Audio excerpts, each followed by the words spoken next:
ഇത് മാസ് മോട്ടോഴ്സിൽ നിന്നാണ് നമ്മുടെ ഹോണ്ട ഡിയോ വണ്ടി ജനറൽ സർവീസായിട്ടാണ് കയറിയാണ്. അതേപോലെ നമുക്ക് അതിൻ്റെ ഫ്രണ്ട് മൺകാട് മാറാനുണ്ട്, ഹെഡ്ലൈറ്റ് ബൾബ് ഒരു പോയിൻ്റ് അത് മാറ്റാനുണ്ട്, മിറർ പിടിപ്പിക്കുന്ന കേസ് പറഞ്ഞിട്ടുണ്ട്. പിന്നെ ബ്രേക്കിൻ്റെ യോക്ക്, ലെഫ്റ്റ് സൈഡ് യോക്ക് കംപ്ലൈൻറ്റ് പറഞ്ഞിട്ടുണ്ട്, വാട്ടർ സർവീസ്, സൈലൻസറിൻ്റെ കവർ, അങ്ങനെ അത്യാവശ്യം കുറച്ച് വർക്കുകൾ പറഞ്ഞിട്ടുണ്ട്. നമ്മളത് സർവീസുമായി ബന്ധപ്പെട്ട് അതിൻ്റെ ബാക്ക് വീലൊക്കെ നമ്മളൊന്ന് അഴിച്ച് ചെക്ക് ചെയ്യാനുണ്ട്. ബ്രേക്കിൻ്റെ കണ്ടീഷൻ, ബ്രേക്ക് അഡ്ജസ്റ്റ് ചെയ്ത് ഏകദേശം ഒരു 3/4 ഭാഗത്തോളം ആയി നിൽക്കുന്നുണ്ടായിരുന്നു. അപ്പോൾ നമുക്ക് വരുമ്പോൾ തന്നെ ഓൾറെഡി ബ്രേക്ക് ഇല്ല. അപ്പോൾ നമ്മളിപ്പോൾ ടൈറ്റ് ചെയ്ത് അഡ്ജസ്റ്റ് ചെയ്യാമെന്ന് വെച്ചാലും മാക്സിമത്തിലാണ് നിൽക്കുള്ളൂ, ഫുള്ളായിട്ട് ബ്രേക്ക് കിട്ടില്ല. അപ്പോൾ നമുക്കത് മാറ്റിയിടണമാണ് സേഫ് കേട്ടോ. കാരണം എന്ന് വെച്ചാൽ ബ്രേക്ക് കറക്റ്റായിട്ട് ആവണമെന്നുണ്ടെങ്കിൽ നമുക്കത് മാറ്റിയാലാണ് കറക്റ്റ് ആവുള്ളൂ. പിന്നെ ബ്രേക്കിൻ്റെ ക്യാമ് ഒന്ന് അഴിച്ച് ഗ്രീസ് ചെയ്യണം, ചെറിയൊരു ടൈറ്റ് പോലെ തുടങ്ങിയിട്ടുണ്ട്. എയർ ഫിൽറ്ററിൻ്റെ ഭാഗം നമ്മൾ ചെക്ക് ചെയ്യുന്നുണ്ട്. എയർ ഫിൽറ്ററൊക്കെ പുതിയ ഫിൽറ്ററാണ് കിടക്കണേ, അത്യാവശ്യം നല്ല ഫിൽറ്ററാണ്. അപ്പോൾ ചെറിയ പൊടിയൊക്കെ ഉണ്ട്, അപ്പോൾ തുടച്ച് ക്ലീൻ ആക്കിയിട്ട് റീസെറ്റ് ചെയ്താൽ മതി. ഹോണ്ടയുടെ കമ്പനി ഫിൽറ്റർ തന്നെ, ഒറിജിനൽ ഫിൽറ്റർ തന്നെ കിടക്കണേ. നമുക്കതിൻ്റെ ക്ലച്ചിൻ്റെ ഭാഗം നമ്മൾ ഡീറ്റെയിൽ ആയിട്ട് ചെക്ക് ചെയ്യാനുണ്ട്. ക്ലച്ചിനകത്ത് നമ്മൾ അഴിച്ചതിൻ്റെ ബെൽറ്റിൻ്റെ കണ്ടീഷനൊക്കെ നോക്കുമ്പോൾ ബെൽറ്റൊക്കെ പുതിയ ബെൽറ്റ് കിടക്കണം കേട്ടോ. കമ്പനി ബെൽറ്റ് തന്നെയാണ്, ഒറിജിനൽ ബെൽറ്റ് തന്നെയാണ് കിടക്കണേ, പുതിയ ബെൽറ്റാണ്. പിന്നെ അതിൻ്റെ variator body, boss drive, roller അടങ്ങുന്ന ഒരു യൂണിറ്റാണത്. അതിൻ്റെ പെർഫോമൻസ് ചെക്ക് ചെയ്യുമ്പോൾ ഓക്കെയാണ്, നിലവിൽ പ്രോബ്ലം ഒന്നുമില്ല. റോളറുകൾക്കൊക്കെ തേയ്മാനം വന്നിട്ടുണ്ട്, ചെറിയ ഭാഗത്തേക്ക് ഇങ്ങനെ ചെറിയ സ്ഥലങ്ങളിൽ ഇവിടെ കൂടുതൽ തേയ്മാനം കാണിച്ചിട്ടുണ്ട്. പക്ഷെ നമുക്ക് തൽക്കാലം അതങ്ങനെ കിടക്കട്ടെ, പരമാവധി ഉപയോഗിക്കാം. നമുക്ക് കറക്റ്റായിട്ട് സർവീസ് ചെയ്തുകൊണ്ട് വണ്ടിയാണ്. ഏകദേശം 80-82,000 കിലോമീറ്ററോളം ഓടിയിട്ടുണ്ട് നമ്മുടെ വണ്ടി. അപ്പോൾ അതിൻ്റേതായിട്ടുള്ളൊരു കംപ്ലയിൻ്റൊക്കെ ഉള്ളൂ നിലവിൽ. പിന്നെ അതിൻ്റെ ബാക്കിലത്തെ ക്ലച്ച് പുള്ളി പോലെ വർക്ക് ചെയ്യണ ആ വീല് അത്യാവശ്യം നല്ല രീതിയിൽ തന്നെ തേയ്മാനം വന്നിട്ടുണ്ട്. കാരണം ഏറ്റവും കൂടുതൽ മൂവ്മെൻറ്റ് വരുന്നതും ഏറ്റവും കൂടുതൽ ലോഡ് എടുക്കുന്നതുമായിട്ടുള്ള ഭാഗമാണത്. അപ്പോൾ അതിനകത്ത് ഇവിടെ നമ്മൾ നോക്കുമ്പോൾ ഈ വീലിൻ്റെ ഈ ഭാഗമൊക്കെ അത്യാവശ്യം തേയ്മാനം കാണുന്നുണ്ട്. അതേപോലെ തന്നെ അതിൻ്റെ പിന്നുകൾക്കും തേയ്മാനം വന്നിട്ടുണ്ട്.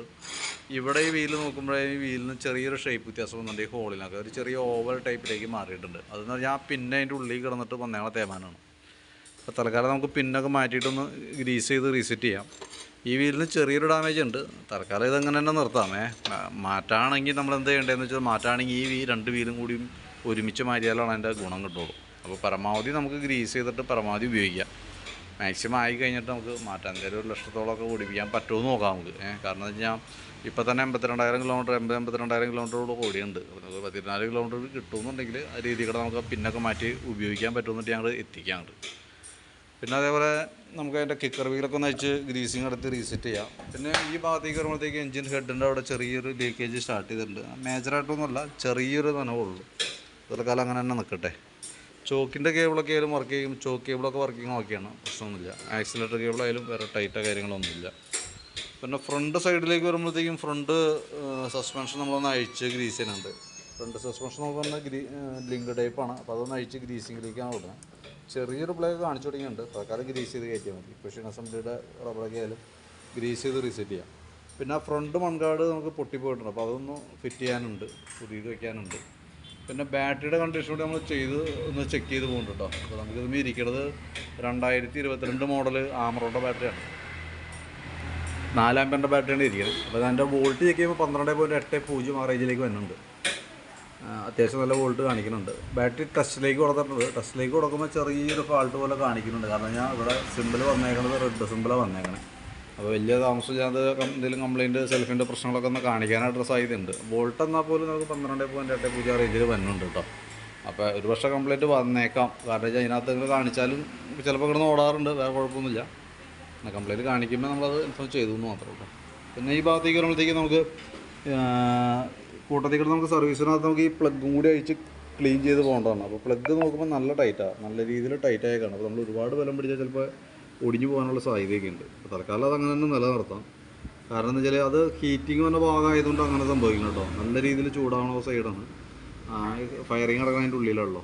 അപ്പോൾ അതുകൊണ്ട് സംഭവിക്കണതാണ് ചില പ്ലഗുകൾ എന്ന് പറയുമ്പോൾ നമ്മളിപ്പോൾ കറക്റ്റ് ടോർക്കിൽ ടൈറ്റ് ചെയ്ത് നിർത്തിയാലും അതിൻ്റെ ആ ത്രെഡിൻ്റെ ഭാഗം മെറ്റൽ ഭാഗമാണ്, അപ്പോൾ ശരിക്കും എക്സ്പാൻഡാണ്, ഹീറ്റാവുന്ന സമയത്ത് എക്സ്പാൻഡ് ആവും. അപ്പോൾ അതിൻ്റേതായിട്ടുള്ള ടൈറ്റാണ് കാണിച്ചത്. അപ്പോൾ നമ്മൾ വലിയ ബലം പിടിച്ചാൽ ചിലപ്പോൾ ഒടിഞ്ഞതിനകത്ത് ഇരിക്കാനുള്ള സാധ്യതയുണ്ട്. അപ്പോൾ തൽക്കാലം തലസ്ഥിതിയിൽ തന്നെ നിലനിർത്താം. ചില സ്റ്റാർട്ടിങ് പ്രോബ്ലം എന്തെങ്കിലും കാണിക്കുന്ന സമയത്ത് നമുക്ക് കഴിക്കാം. അഴിച്ച് ഒടിഞ്ഞ് കഴിഞ്ഞാൽ പിന്നെ സ്റ്റാർട്ടിങ് കംപ്ലീറ്റ് കാണിച്ചാൽ പിന്നെ നമുക്കത് എന്തെങ്കിലും ചെയ്യാണ്ട് വരില്ല. അപ്പോൾ പരമാവധി ആ രീതിയിൽ വരെ ഓടിപ്പിക്കാം. പിന്നെ അതേപോലെ തന്നെ എഞ്ചിൻ ഓയിൽ മാറുന്നുണ്ട്, ഓയിൽ ചേഞ്ചിൻ്റെ ടൈമാണ്. പിന്നെ പ്രൊട്ടക്റ്റ് മഫ്ലർ പ്ലാസ്റ്റിക് ടൈപ്പാണ്, അതിവിടെ പൊട്ടിപ്പോയിട്ടുണ്ട്. അപ്പോൾ അതും കൂടി നമ്മൾ കൂട്ടത്തിൽ മാറുന്നുണ്ട്. അപ്പോൾ ഈ പറഞ്ഞിരിക്കുന്ന വർക്കുകൾ ഉൾപ്പെടുത്തിക്കൊണ്ടുള്ള ഒരു എസ്റ്റിമേറ്റ് ഞാൻ ഒന്ന് തയ്യാറാക്കാം. ഫ്രണ്ട് മൺകാട് തുടങ്ങി എഞ്ചിൻ ഓയിൽ, അതേപോലെ തന്നെ ബാക്കിലെ ബ്രേക്ക് ലൈൻഡർ, ഫ്രണ്ടിലെ ഈ ഹെഡ്ലൈറ്റിൻ്റെ ഒരു പോയിൻ്റ് ബൾബ് ഇല്ല കേട്ടോ, പോയേക്കാണ്. അപ്പോൾ അതും കൂടി മാറ്റിയിടണം. അതൊക്കെ എല്ലാം ഉൾപ്പെടുത്തിക്കൊണ്ടുള്ളൊരു എസ്റ്റിമേറ്റ് നോക്കിയിട്ട് അതിൻ്റെ ഡീറ്റെയിൽസ് ഒന്ന് വാട്സാപ്പിലേക്ക് സെൻഡ് ചെയ്ത് തരാം കേട്ടോ. അപ്പോൾ നോക്കിയിട്ടൊന്ന് ഗ്യാപ്പ് പോലെ റിപ്പോർട്ട് എന്തായാലും ഈ പറഞ്ഞ രീതികൾ വർക്ക് കംപ്ലീറ്റ് ചെയ്യാം. ഓക്കെ.